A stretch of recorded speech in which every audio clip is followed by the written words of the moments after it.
তো নমস্কার বন্ধুরা, আশা করি সবাই ভালো আছেন। তো বন্ধুরা, এখন আমি যে বিষয়টা নিয়ে কথা বলবো তো হচ্ছে সাকিব খানের তুফান। তো এই ছবিটা ফাইনালি ইন্ডিয়াতে রিলিজ হতে চলেছে। তো সেই বিষয়ে মহেন্দ্র সোনি অর্থাৎ এসবিএফ এর যে কর্ণধার, তো তিনি কিন্তু একটা ইন্টারভিউ হয়েছে, সেখানে তিনি পরিষ্কারভাবে জানিয়েছেন এবং তার পাশাপাশি এই এসবিএফ এর প্রোডাকশন হাউসটা কিন্তু একটা অফিসিয়াল পোস্টার ছাড়া হয়েছে এবং সেখানে তারা অফিসিয়ালিভাবে জানিয়ে দিয়েছে এই ছবিটা কিন্তু 5ই জুলাই আমাদের ইন্ডিয়াতে রিলিজ হতে চলেছে। তো দেখা যাক ছবিটা এত দেরি করে রিলিজ হওয়ার পেছনে আমার যেটা প্রধানত কারণ যেটা মনে হয় সেটা হচ্ছে পাইরেসি। কারণ আমাদের ইন্ডিয়াতে যে পরিমাণ পাইরেসি হয় ছবির, তো সবাই চেয়েছিল যেহেতু তুফান ছবিটা একটু অন্যরকম ইউনিক নিয়ে বানানো, অন্যরকম ধরনা, অন্য ধাঁচের ছবি, তো সবাই চেয়েছিল যে ছবিটা একটু অন্য গণনার ছবি, যাতে সহজে মানুষ অন্তত সিনেমা হলে গিয়ে এসে সিনেমাটা দেখুক। কারণ ওইভাবে মানে পাইরেসি করে অনেক সময় দেখে নেয় অনেক ইন্ডিয়ান অডিয়েন্স রয়েছে, তো সেই কারণে তারা চায়নি যে ওই ইন্ডিয়াতে এলে কী হতো, জিনিসটা অনেকে হয়তো পাইরেসি হয়ে গেলে তাহলে অনেক বাংলাদেশি মানুষের কাছেও কিন্তু সিনেমাটা চলে যেত, ফলে যারা ভাবছিল যে সিনেমা হলে গিয়ে সিনেমাটা দেখবে তারা হয়তো অনেকে নাও আসতে পারতো। তো সেইটা তাদের মনোভাব ছিল। তো সেই কারণে তারা কিন্তু এতদিন পর কিন্তু ইন্ডিয়াতে রিলিজ করছে।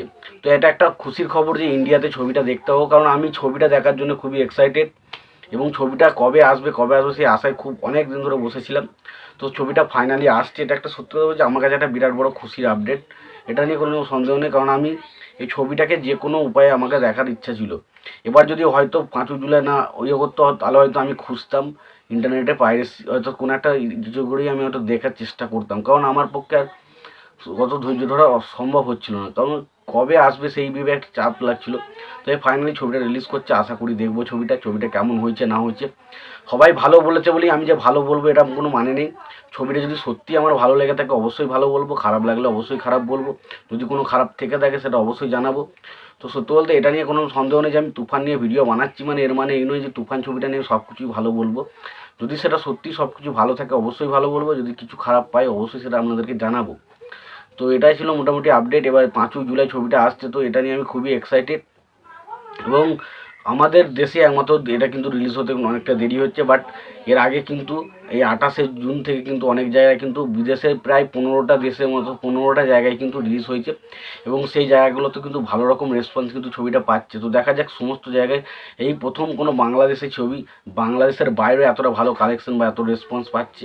তো আশা করব আমাদের পশ্চিমবঙ্গ অর্থাৎ ভারতবর্ষে যখন রিলিজ করবে সেই ছবিটা কিন্তু বক্স অফিসে ভালো রকম একটা রেসপন্স দেখতে পাবে এবং এসবিএফ যেহেতু প্রডিউস করছে, আশা করব মানে আমাদের এদিকে হল সংখ্যা বেশ ভালোই পাবে। তো আশা করা হয় যাই যে ছবিটা বেশ ভালো একটা কালেকশন কিন্তু আমাদের ভারত থেকেও করতে চলেছে। তো দেখা যাক সেটা কি হয় কি না, সেটা সময় বলবে। তো আশা আশা আশা রাখছি 5ই জুলাই। তো দেখা যাক কি হয় এই বিষয়টা নিয়ে। তো অবশ্যই এই ছিল মোটামুটি এই ছবিটা রিলিজ বিষয়ে আমার মোটামুটি মতামত এবং মন্তব্য। তোমাদের এই বিষয়ে যদি কোনো মন্তব্য থেকে থাকে অবশ্যই জানিয়ে দিও। ভিডিওটি ভালো লেগে থাকলে লাইক কমেন্ট শেয়ার করে দিও। চ্যানেলটা নতুন হয়ে থাকলে অবশ্যই চ্যানেল সাবস্ক্রাইব করে দিয়ে পাশে বেল আইকনটা অবশ্যই প্রেস করে দিও। ভালো থেকো, সুস্থ থেকো, দেখা হচ্ছে পরের ভিডিওতে।